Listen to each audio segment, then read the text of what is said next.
انا هنا مش عشان اوريك عظمه ميسي، انا مش انا اللي اقول لك ميسي جامد ولا مش جامد، وهو واقف من الخطوط والكوره ازاي تجيله بتمريره مثاليه لكسر الخطوط. مش كسر الخطوط دي، كسر اللعيبه اللي في الخطوط نفسها. بص، ميسي اهو، تمام، بيحاولوا يخترقوا التكتل ده، الجزائر في نص ملعبها مفيش. ركز،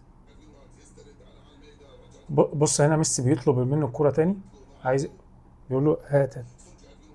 الكوره مش عارفه تجيله، هو عاملين يعني قافلين زوايا التمرير كلها، وبص عاملين زي السد ازاي. ايه اللي يحصل؟ بص رودريجو ديبول، الكوره جايه له بعد فوضى زي ما بيقولوا كده، مش مرتبه، يعني مش بيبنوا هجمه، هي جايه له مطلوب منه يتصرف دلوقتي. تمام، حلو. هو عنده كذا حل علشان نوصل الكوره لميسي. اللي شاف الماتش هو اللعب كله طبعا على ميسي اكيد.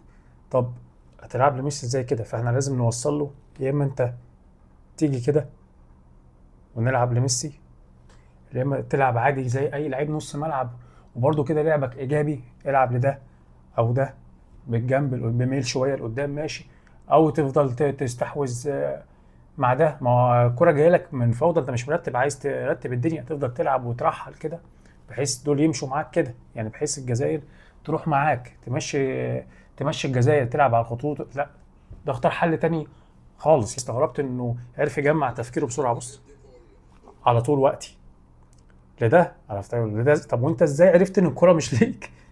بص لليو، ليو واقف بين الخطوط نموذج، هم في لا لاند، خلصت. مش ده اللي هحكي لك عنه انه جامد ولا مش جامد، ده الاستلامه واللفه على طول، هو دي حاجه طبيعيه يعني. خلص يا عم الليو، ده في حته تانية. لكن انا هنا بتكلم على سرعه قرار ديبول، هو اتحط في موقف، يلا فكر، عكس ما احنا بنبني اللعب وبنبدا من جديد، فكل لاعب عارف هو هيعمل ايه، فالقرار واخده من الكره ما تجيله. لكن ده بص، اللي هو الكره اصلا جايه لك مقطوعه، فرقتك ما عرفتش تطلع بالكوره، فيلا، فخد القرار بسرعه. اي لعيب تاني وما كانش يحسب عليه اصلا، عادي يبتدي يمشي اللعب، فاهم، يبتدي يلعب على ناحيه الاطراف كده ويمشي التكتل ده. لكن ده بص، اختصر، وده عادي يعني، شايف ده عادي، ده هارش عادي يعني، فوتها، عارف هي جايه لمين. يا سلام، وده لف على طول وما فيش كلام.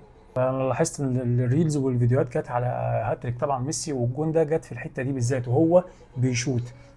قليل اللي جاب ركز على تيبول، قليل قوي. وبس كده يا سيدي، كان معاكم حازم زياد، حد بيحب يعرف كوره بتلعب ازاي. سلام.